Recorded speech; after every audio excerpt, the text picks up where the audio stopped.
Commerce School. How are you all? I hope you are very fine. Myself Khushbu Gupta welcoming back to the accounts lecture. So today we are going to start reconstitution of the partnership का third part जो कि क्या है chapter of a partner. Actually आपकी book में 5th number पर है, 5th chapter आपकी बुक में, राइट. महाराष्ट्र स्टेट बोर्ड की HSC की बुक में ये 5th chapter, right, death of a partner. Otherwise CA हो CS हो सब लोगों के लिए चैप्टर है, सब लोगों के लिए बेसिक चैप्टर बहुत जरूरी है, राइट. क्वेश्चन भी वही है, थोड़ा सा बाद में आप एक्स्ट्रा स्टडी कर सकते हो, दैट्स ऑल. तो आज हम सीखेंगे डेथ ऑफ द पार्टनर. आज से हम सीखेंगे डेथ ऑफ द पार्टनर, ठीक है. तो डेथ ऑफ द पार्टनर में हम क्या क्या पढ़ने वाले हैं वो पहले वो डिस्कस कर लेते हैं. What is the index, what we are going to study in this chapter, क्या पढ़ने वाले हैं पहले वो पता होना चाहिए. Content of the chapter means ये चैप्टर के कंटेंट है, क्या क्या है इस चैप्टर में. And death of a partner, कौन सा चैप्टर का डेथ ऑफ द पार्टनर के कंटेंट पढ़ेंगे हम, क्या क्या पॉइंट पढ़ेंगे हम, ठीक है. इस चैप्टर में क्या क्या कवर करने वाले वो देखते हैं. तो क्या है first point, meaning of the death of the partner. Death of the partner का कभी भी किसी चैप्टर का पढ़ रहे हो आप तो उसका मतलब तो सबसे पहले पता होना चाहिए, राइट. तो हम डेथ ऑफ द पार्टनर का सबसे पहले मीनिंग पता करेंगे, फिर हम डिफरेंस देखेंगे, difference between the retirement and the death of the partner. Retirement और डेथ में क्या डिफरेंस है वो देखेंगे. फिर हम देखेंगे calculation of the new profession the gain ratio. यहाँ पर भी एक पार्टनर जा रहा है तो बचे हुए पार्टनर्स को क्या होगा, गेन होगा, राइट. पहले जो चीज 3 लोगों में डिवाइड होती थी अब वो 2 लोगों में डिवाइड होगी तो क्या रहेगा, गेन रहेगा ना. कंटिन्यूइंग पार्टनर्स को क्या होगा, गेन होगा. फिर 4th नंबर पे हम देखेंगे revaluation of the asset and liability. आपने profit and loss adjustment account या फिर रिवैल्यूएशन अकाउंट आपने तीनों चैप्टर में देखा, एडमिशन में, रिटायरमेंट में और अभी डेथ में भी देखेंगे. तो वहां पर भी एसेट एंड लायबिलिटीज की वैल्यू रिवैल्यू हो जाएगी, चेंज हो जाएगी वैल्यू, ठीक है. तो उनका एडजस्टमेंट हम देखेंगे. Then after amount due to the deceased partners, executor, nominee and the administrator. अब हम कौन कौन सी अमाउंट ड्यू है डिसीज्ड पार्टनर को.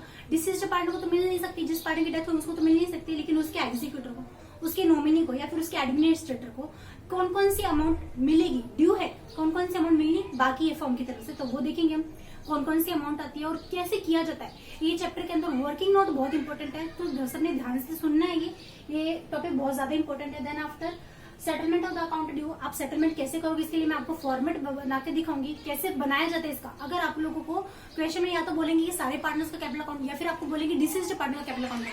अकेले एक पार्टनर का कैपिटल अकाउंट कैसे बनाया जाता है, उसके अंदर क्या क्या कवर होता है, मैं आपको फॉर्मेट में सिखाऊंगी.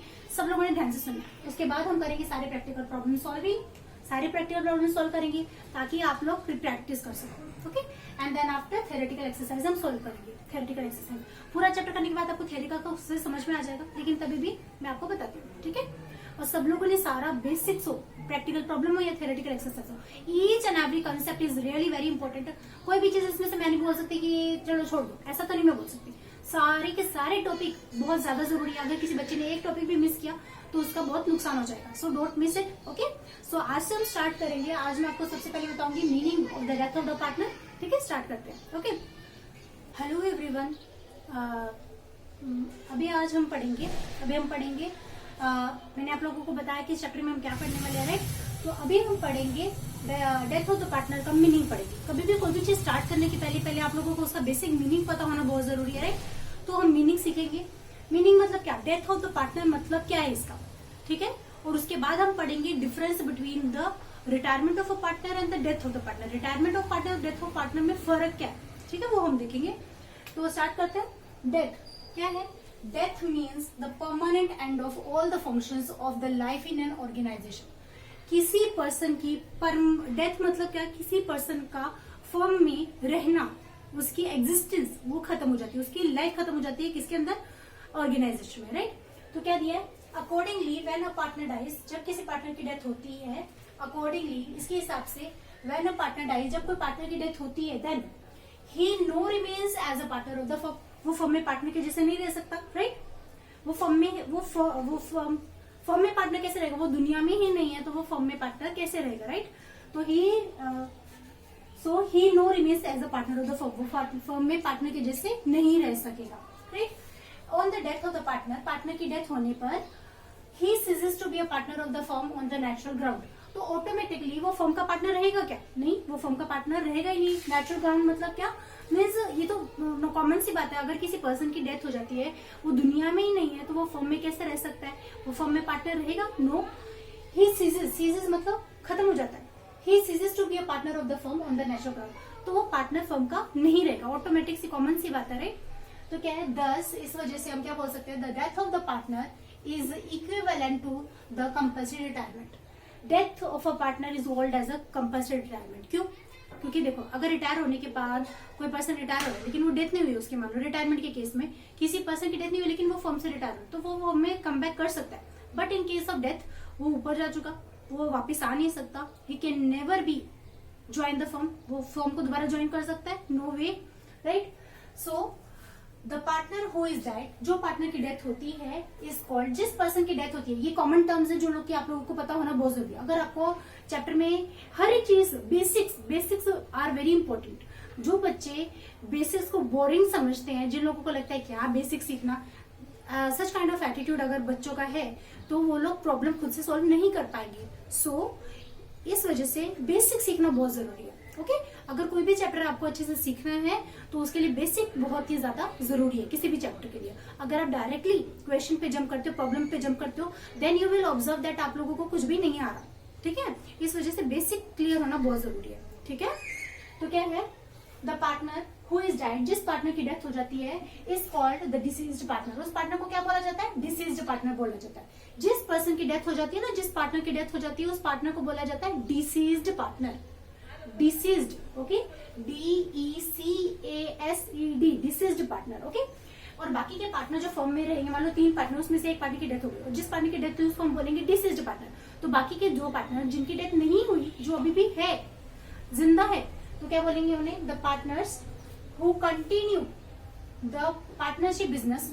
एक पर्सन की डेथ होने के बाद 2 पर्सन वो बिजनेस कंटिन्यू कर रहे हैं, तो उन्हें क्या बोला जाएगा? After the death of the one of the partner, एक पार्टनर की डेथ होने के बाद जो बचे हुए पार्टनर अगर फर्म को, पार्टनरशिप फर्म को कंटिन्यू चला रहे हैं, तो उन्हें क्या बोलेंगे? हम आर कॉल्ड सर्वाइविंग और कंटिन्यूइंग पार्टनर्स। जो पार्टनर्स की डेथ नहीं हुई है उन्हें बोला जाएगा सर्वाइविंग, मतलब जिंदा, और कंटिन्यू, या जो कंटिन्यू चला रहे हैं फर्म को। ओके, तो वो क्या किया है? अभी देखो, अभी जिस पार्टनर की डेथ होगी तो उसका सेटलमेंट किया जाएगा ना, उसको कितना मिलने वाला है फर्म से, वो हिसाब किताब तो किया जाएगा, राइट। तो वो पैसा किसे मिलेगा? किसी तो एक पर्सन को मिलेगा जिसे बोलते हैं नॉमिनी। क्या बोलते हैं? नॉमिनी बोलते हैं। देखो LIC हम करते हैं, LIC जब ज्वाइन करते हैं तो LIC के टाइम पे भी एक नॉमिनी का नाम देना पड़ता है। मतलब क्या, अगर हमें कुछ हो जाता है, इन केस अगर कुछ मिस हैपनिंग हो जाती है, जिस पर्सन ने LIC करवाई थी या फिर कोई बैंक अकाउंट खुलवाया था, तो वहां पर भी हमारा एक नॉमिनी लिखा जाता है। नॉमिनी मतलब हम अपने, अगर मान लो हमें कुछ हो जाए, then who will be the receivable, तो कौन रिसीव करेगा हमारी अमाउंट, तो वो पर्सन का नाम दिया जाता है, that is called a nominee. Okay, तो क्या है? A person who is entitled by the law to receive the amount due to the deceased partner. अगर जो पर्सन क्या है, a person who is entitled, entitled मतलब हकदार है, ऐसा पर्सन जो हकदार है, बाय द लॉ मतलब कानून के नजरिए से अगर वो हकदार है, to receive the amount due to the deceased partner. जिस पर्सन, जो पार्टनर को पैसा मिलने वाला था, वो कानून की नजर से, लीगली तौर पे जो पर्सन रिसीवेबल होगा, जो अमाउंट रिसीव करेगा, जो हकदार है, is called as the legal heir और द लीगल रिप्रेजेंटेटिव और the executor of the deceased partner. तो उसे बोला जाता है, तो लीगल हेयर बोल सकते हो, नॉमिनी बोल सकते हो, एग्जीक्यूटिव बोल सकते हो, या फिर एग्जीक्यूटर, या फिर आप लीगल रिप्रेजेंटेटिव बोल सकते हो। जैसे क्या, मान लो कोई पर्सन की डेथ हो गई, अब उसके जो हिसाब किताब में जो भी पैसा आएगा, या तो उसकी मदर लेगी, फादर लेंगे, या तो वाइफ लेगी, है ना, या फिर बच्चे लेंगे, मतलब जिस भी पर्सन का नाम वो नॉमिनी के तौर पे देगा, he will be called as the legal representative, legal heir, nominee और एग्जीक्यूटिव। इसके बहुत सारे नाम है, कोई भी एक नाम आप ध्यान में रखो। ठीक है, on the death of the partner, जिस पर्सन की डेथ हो जाती है, on the death of a partner, total amount due to the deceased partner is transferred to his legal heirs account or the legal representatives account or executors account। जो भी पैसा deceased partner को मिलने वाला था, जो पर्सन की death हो गई, उस पर्सन को जो भी पैसा मिलने वाला था, उसकी डेथ के बाद किसे मिलेगा? उसके एग्जीक्यूटर को मिलेगा, राइट, मतलब उसकी नॉमिनी को मिलेगा, राइट। तो फिर this account is operated by the firm till the payment of the entire amount due to the deceased partner. Deceased partner का अकाउंट तब तक हैंडल करेगी, तब तक ऑपरेट करेगी वो फर्म, जब तक कि वो उसका हिसाब किताब पूरा ना कर दे, जब तक वो उसके नॉमिनी को पैसा ना चुका दे। ठीक है, क्योंकि वो फर्म की लायबिलिटी है। ओके, सो एक बात बहुत नोटिस की बात है, नोटेड। ओके, क्या?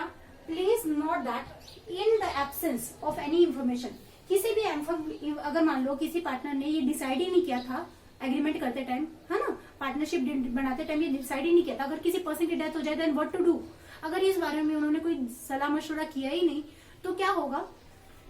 Please note that in the absence of any information a partnership form automatically gate dissolved on the death of the partner. उन्होंने अगर ये डिसाइड किए नहीं रखा किसी पार्टनर की डेथ हो जाए तो क्या करना, तो फिर फॉर्म ऑटोमेटिकली क्या हो जाएगी, क्लोज हो जाएगी। ऐसा किसने बोला, इंडियन पार्टनरशिप एक्ट 1932 में। तो एग्रीमेंट के पहले ही डिसाइड कर लेना चाहिए, अगर किसी की डेथ हो जाए या कोई पार्टनर रिटायर हो जाए then continuing partners can continue the business और नॉट, राइट। तो ये बातें डिसाइड करनी चाहिए। जिस पार्टनर की डेथ होती है उसे बोला जाता है डिसीज्ड पार्टनर, बाकी के पार्टनर को बोला जाता है सर्वाइविंग या फिर continuing partners.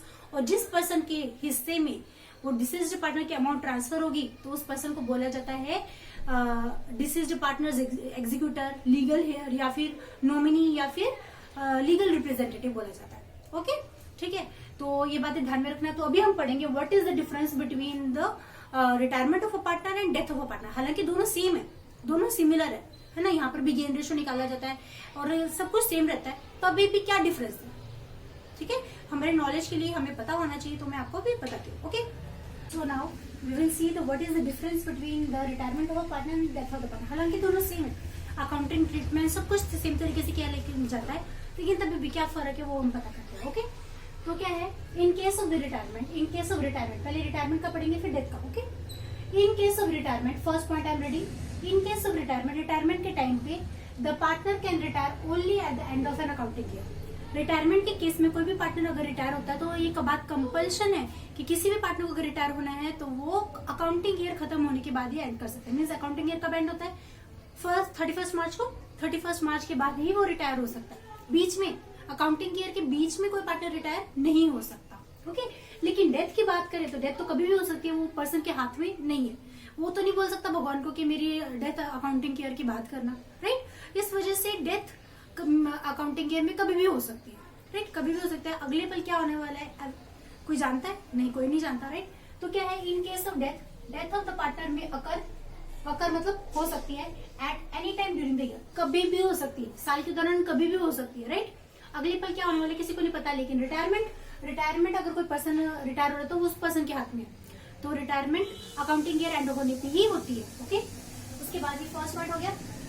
Now second point में क्या है, the balance of the retiring partners account is either paid in the lump sum or by the transferring it to loan account. देखो, रिटायरिंग पार्टनर को जब फर्म पे करती है या तो वो कैश में पे कर देगी या तो वो लोन में ट्रांसफर करेगी या फिर आधा कैश से या आधा लोन से, राइट, इस तरीके से पे किया जाता है। लेकिन डेथ के केस में, in case of death, balance is transfer to his executive loan account. जो भी डिसीज्ड पार्टनर का जो भी एग्जीक्यूटर रहेगा उसके अकाउंट में क्या कर दी जाती है, अमाउंट ट्रांसफर कर दी जाती है। डिसीज्ड पार्टनर को तो दे नहीं सकते क्योंकि उसकी तो डेथ हो चुकी है, राइट। तो उसके एग्जीक्यूटर मतलब उसके वारिस को, उसके नॉमिनी के अकाउंट में ट्रांसफर कर दिया जाता है।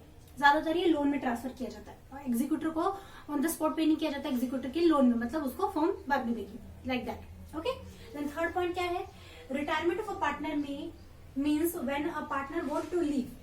रिटायरमेंट मतलब क्या है, कोई पार्टनर फर्म से रिटायर होना चाहता है, वो रीजन कोई भी हो सकता है, right. Due to some reasons, कुछ कारणों की वजह से, बाय हिमसेल्फ, वो खुद से रिटायर होता है, right, and collect all his share in the company, और वो खुद के शेयर पूरे क्या कर देता है, कलेक्ट कर लेता है, राइट। देन आफ्टर अगर डेथ की बात करें तो death of the partner means retirement without retiring partners want. Retirement, death मतलब कंपल्सरी परमानेंट रिटायरमेंट, हमेशा के लिए रिटायरमेंट, और वो कोई डेथ रिटायरिंग पार्टनर मतलब डिसीज्ड पार्टनर के हाथ में नहीं होता, उसकी वोट चाहे वो ना चाहे, बिकॉज ऑफ हिज डेथ, क्योंकि उसकी डेथ हो रही है, डेथ उसके हाथ में नहीं है। He has to leave the company, death होने की वजह से उसे फर्म छोड़नी पड़ेगी, एंड मतलब अपने आप को क्विट हो जाता है, and then his share give to his executor on his behalf, और उसका शेयर उसके एग्जीक्यूटर को दे दिया जाता है। फर्म क्या करती है, उसका हिस्सा, उसका सेटलमेंट अकाउंट का किसको दे देती है, उसके नॉमिनी को दे देती है, उसके लीगल एग्जीक्यूटर को, राइट, ट्रांसफर हो जाता है। तो that is the difference between the retirement of partner and death of the partner. किसी भी चैप्टर को समझने के लिए जैसे रट्टाबाजी नहीं करना है, चैप्टर समझ के लेना है। बेसिक मतलब ये नहीं बोला जा रहा आपको कि आप रट्टा मारो, लेकिन आप लोगों को समझ में आना चाहिए बेसिक्स क्या है, ठीक है। अच्छे से समझ के लो, 2-3 बार वीडियो को रिपीट कर देखो ताकि आप लोगों के समझ में आए, ठीक है। That's all for today, I hope you understand. अगर आप लोगों को इस लेक्चर के बारे में कोई भी डाउट है तो आप मुझे कमेंट बॉक्स में बताइए, और चैनल के प्लेलिस्ट में जाके चेक करो। अलग अलग चैप्टर के लिए मैंने अलग अलग प्लेलिस्ट बनाया है। आपको जो भी चैप्टर चाहिए आप उस चैप्टर की प्लेलिस्ट में जाइए। प्लेलिस्ट में जाने के बाद आपको सारे बेसिक्स मिल जाएंगे। बेसिक्स क्लियर करना बहुत जरूरी है, ठीक है। अगर आप बेसिक्स क्लियर करेंगे तो आपको चैप्टर समझ में आएगा कि what is the chapter, okay. और आपको सारे प्रैक्टिकल प्रॉब्लम मिलेंगे। सारे practical problem we will find over there. मैंने एक एक प्रैक्टिकल प्रॉब्लम सॉल्व किया है and the theoretical exercise also you will find there, okay. So अगले लेक्चर में हम पढ़ेंगे। In the next lecture we will learn about the how to calculate the gain ratio and the new proficient ratio हम पढ़ेंगे, ठीक है। जैसे हमने रिटायरमेंट में भी देखा था हाउ टू कैलकुलेट द, वो आप देख सकते हो। रिटायरमेंट वाला भी यहाँ पर अप्लाई होता है। और मैं डेथ के लिए भी कुछ आपको एग्जांपल बताऊंगी, वहां से आपको समझ में आ जाएगा कि how to calculate the new proficient ratio, the sacrificing ratio. Channel को सब्सक्राइब कीजिए। सब्सक्राइब करने के बाद बेल आइकन को प्रेस करो ताकि मेरी अपडेटेड लेक्चर की नोटिफिकेशन आप तक पहुंचते रहे। ज्यादा से ज्यादा बच्चों तक अपने फ्रेंड सर्कल में शेयर करो, क्योंकि लॉकडाउन के टाइम पे स्टडी का बहुत हार्म हो रहा है, तो वो नहीं हो इसके लिए मैंने अपना चैनल खोला है और आप लोगों के लिए एक मदद का हाथ है मेरा। अगर आप लोगों की कुछ मदद हो पाएगी तो मुझे बहुत खुशी होगी। तो अपने फ्रेंड सर्कल में शेयर करो ताकि ज्यादा से ज्यादा बच्चों को हेल्प हो सके, okay. So stay tuned, I will upload the next lecture on the how to calculate the new proficient ratio and the gain ratio. So till then take care, good bye, thank you so much, bye bye.